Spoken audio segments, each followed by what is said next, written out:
فاطمہ بنت خطاب رضی اللہ تعالی عنہا کی استقامت۔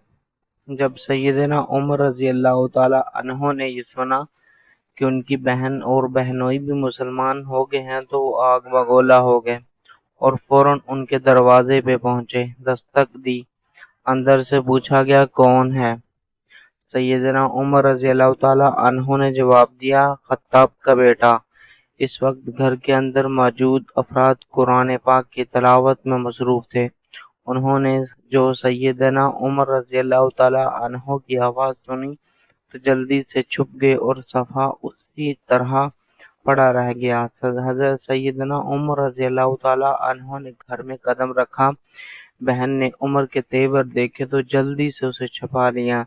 سیدنا عمر رضی اللہ تعالی عنہ نے پوچھا، یہ بنبناہٹ کیسی تھی جو میں نے بھی سنی ہے؟ اہل خانہ اس وقت سورۃ طٰہٰ پڑھ رہے تھے۔ انہوں نے کہا، کیا آپ کوئی اور بات نہیں کر سکتے؟ تو سیدنا عمر رضی اللہ تعالی عنہ نے فوراً کہا، مجھے محسوس ہوتا ہے تم بھی دین ہو چکے ہو۔ یہ سن کر سیدنا عمر رضی اللہ تعالی عنہ کے بہنوئی نے کہا، اے عمر، ہو سکتا ہے کہ حق آپ کے ساتھ نہ ہو۔ یہ سننا تھا کہ سیدنا عمر رضی اللہ تعالی عنہ نے اپنی جگہ سے چھلانگ لگائی اور اپنے بہنوئی کو داڑھی سے پکڑ لیا، دونوں آپس میں گتھم گتھا ہو گئے۔ سیدنا عمر رضی اللہ تعالی عنہ طاقتور تھے، انہوں نے اپنے بہنوئی سعید رضی اللہ تعالی عنہ کو پکڑ کر زمین پر دے مارا، پاؤں سے روندا اور سینے پر چڑھ کر بیٹھ گئے۔ اسی اثنا میں سیدنا عمر رضی اللہ تعالی عنہ کی بہن آ گئیں تاکہ اپنے خامد کو بچا سکیں۔ سیدنا عمر رضی اللہ تعالی عنہ نے انہیں یک بارگی دور دھکیل دیا، وہ گر پڑیں اور زخمی ہو گئیں۔ پھر بہن نے غصے کی حالت میں کہا، اے اللہ کے دشمن، کیا تو ہمیں اس لیے مارتا ہے کہ ہم ایک اللہ کو معبود مانتے ہیں؟ سیدنا عمر رضی اللہ تعالی عنہ نے کہا، ہاں۔ تو وہ بولیں کہ جو چیز چاہے کر لے، میں تو یہی گواہی دیتی ہوں کہ اللہ کے سوا کوئی معبود نہیں اور محمد الرسول اللہ صلی اللہ علیہ وآلہ وسلم اللہ کے رسول ہیں۔ ہم تیری مرضی کے برعکس مسلمان ہیں۔ جب سیدنا عمر رضی اللہ تعالی عنہ نے اپنی بہن کی جرأت مندانہ باتیں سنی تو سعید رضی اللہ تعالی عنہ کے سینے سے اٹھ کھڑے ہوئے اور سیدھے ہو کر بیٹھ گئے۔ پھر نرمی سے کہا، مجھے وہ صحیفہ دکھاؤ جسے تم لوگ پڑھ رہے تھے۔ بہن نے صحیفہ دینے سے انکار کر دیا۔ سیدنا عمر رضی اللہ تعالی عنہ نے کہا، تیری خرابی ہو، دراصل تیری باتیں میرے دل میں گھر کر گئی ہیں۔ میں اسے دیکھنا چاہتا ہوں اور وعدہ کرتا ہوں کہ میں اس کی توہین نہیں کروں گا۔ بہن بولی، تم پلید ہو، لا یمسہ الا المطہرون، اس سے صرف پاکیزہ لوگ ہی چھو سکتے ہیں۔ اٹھ جاؤ، غسل کرو یا وضو کرو۔ سیدنا عمر رضی اللہ تعالی عنہ اسی وقت گئے، غسل کیا اور بہن کے پاس آئے تو انہوں نے صحیفہ سیدنا عمر رضی اللہ تعالی عنہ کے ہاتھوں میں دے دیا۔ سیدنا عمر رضی اللہ تعالی عنہ نے اس صحیفے میں سورۃ طٰہٰ اور دیگر کئی سورتیں پڑھی، آغاز میں بسم اللہ الرحمن الرحیم پڑھی اور الرحمن الرحیم ہی کہا تھا کہ دہشت زدہ سے ہو گئے، صحیفہ ہاتھ سے چھوٹ گیا۔ دوبارہ ہمت کی، اسے اٹھایا اور پڑھنے لگے، طٰہٰ ما انزلنا علیک القرآن لتشقى الا تذکرة لمن یخشى تنزیلا من خلق الارض والسماوات العلی الرحمن على العرش استوى له ما في السماوات وما في الأرض وما بينهما وما تحت الثرى وإن تجهر بقول فإنه يعلم السر وأخفى الله لا إله إلا هو له الأسماء الحسنى۔ ان آیات کی تلاوت کے بعد سیدنا عمر رضی اللہ تعالی عنہ نے تعجب سے کہا، کیا قریش اس کلام سے باز گئے تھے؟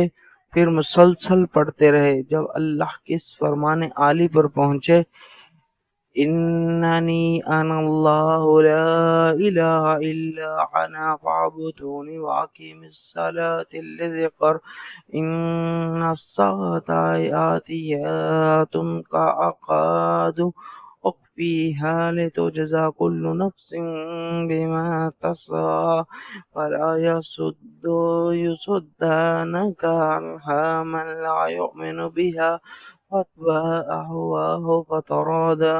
بلا شبہ میں ہی اللہ ہوں، میرے سوا کوئی سچا معبود نہیں، تو میری عبادت کر اور میری یاد کے لیے نماز قائم کر۔ یقیناً قیامت آنے والی ہے، قریب ہے کہ میں اسے چھپا کر رکھوں تاکہ ہر شخص کو اس کا بدلہ دیا جائے جو وہ کوشش کرتا ہے۔ سو تجھے اس سے وہ شخص کہیں روک نہ دے جو اس پر یقین نہیں رکھتا اور اپنی خواہش کے پیچھے لگا ہوا ہے، ورنہ تو ہلاک ہو جائے گا۔ تو یکدم بول اٹھے، جس کا یہ کلام ہے، لازم ہے کہ اس کے علاوہ کسی اور کی عبادت نہ کی جائے۔ مجھے محمد الرسول اللہ صلی اللہ علیہ وآلہ وسلم کے پاس لے چلو۔ رسول اللہ صلی اللہ علیہ وسلم کی خدمت میں حاضری۔ جو ہی خطاب رضی اللہ تعالی عنہ نے سیدنا عمر رضی اللہ تعالی عنہ کی زبان سے یہ سنا، یہ الفاظ سنے، وہ پردے سے باہر آ گئے اور سیدنا عمر رضی اللہ تعالی عنہ کی دستک سنتے ہی چھپ گئے تھے۔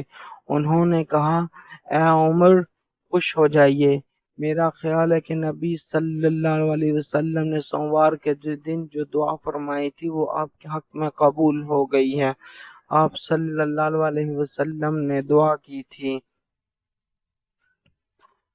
اے اللہ، ابو جہل بن ہشام یا عمر بن خطاب میں سے جو تیرا محبوب ہو اس کے ذریعے سے اسلام کو تقویت عطا فرما۔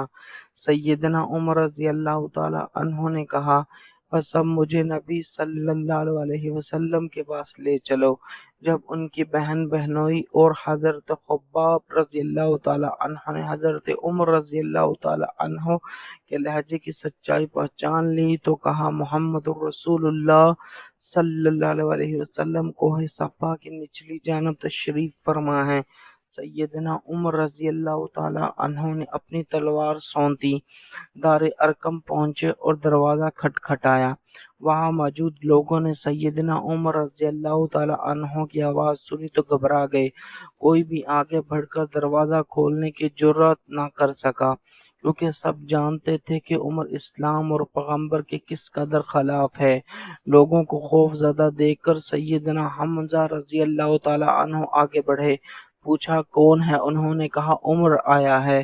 حضرت حمزہ رضی اللہ تعالی عنہ نے فرمایا، دروازہ کھول دو، اگر اللہ کی طرف سے اس کے نصیب میں بلائی لکھی ہے تو وہ مسلمان ہو جائے گا، وگرنہ اسے قتل کرنا کوئی مشکل کام نہ ہوگا۔ لوگوں نے دروازہ کھول دیا تو حضرت حمزہ رضی اللہ تعالی عنہ اور ایک اور صحابی نے سیدنا عمر رضی اللہ تعالی عنہ کے دونوں کندھے جکڑ لیے اور رسول اللہ صلی اللہ علیہ وسلم کی خدمت میں پیش کیا۔ آپ صلی اللہ علیہ وسلم نے انہیں چھوڑنے کا حکم دیا اور بنفس نفیس اٹھ کر آگے بڑھے اور اپنے دست مبارک سے سیدنا عمر رضی اللہ تعالی عنہ کی کمر اور چادر پکڑ کر جھنجھوڑا اور دریافت فرمایا، اے ابن خطاب، کس ارادے سے آئے ہو؟ اللہ کی قسم مجھے محسوس ہوتا ہے کہ تم اس وقت تک اپنی حرکتوں سے باز نہ آؤ گے جب تک اس اللہ کی طرف سے تم پر کوئی بڑی آفت نہ آن پڑے۔ سیدنا عمر رضی اللہ تعالی عنہ کہنے لگے، اے اللہ کے رسول، میں تو اللہ اور کے رسول صلی اللہ علیہ وسلم اور اللہ کی کتاب پر ایمان لانے کے لیے حاضر ہوا ہوں۔ یہ سن کر اللہ کے رسول صلی اللہ علیہ وسلم نے اللہ اکبر کہا۔ اب سب سمجھ گئے کہ سیدنا عمر رضی اللہ تعالی عنہ بھی دائرہ اسلام میں داخل ہو گئے ہیں۔